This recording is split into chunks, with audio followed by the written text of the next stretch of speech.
এটা হলো আমাদের নতুন বাড়ি। তাও প্রায় 18 বছর হয়ে গেল এই বাড়ির বয়স। বাবার নিজের কষ্টে বানানো এই বাড়ি। তো চলুন আজকে আমাদের পুরনো বাড়িতে নিয়ে যাই। গলির মুখে ঢুকতে হাতের বাঁদিকে এই বাড়ি। তো এখন প্রায় ধ্বংসাবশেষ হয়ে পরিণত হয়ে গেছে এই বাড়িটা। ঢুকতেই একটা বড় উঠোন, এখন পাতা পড়ে একদম পুরো মনে হচ্ছে বিছানা হয়ে গেছে। আর এই যে হাতের বাঁদিকে ঢুকতে আমাদের রান্নাঘর ছিল, আর এই দিকটাতে থাকতাম আমরা। এই একটা ঘর, ভেতরে একটা ছোট্ট ঘর ছিল।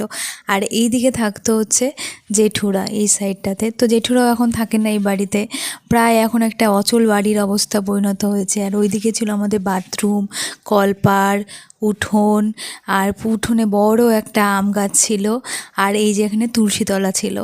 তো এখন বাড়িটা সত্যি একসময় মনে রাজবাড়ি হতো, যখন থাকতাম মনে হতো এটাই আমাদের রাজবাড়ির মতনই। কিন্তু কি আর করা যাবে, সময়ের সাথে সাথে সব কিছুই যেন চেঞ্জ হয়ে যায়। তো আজকের মতো এইটুকুই, টাটা।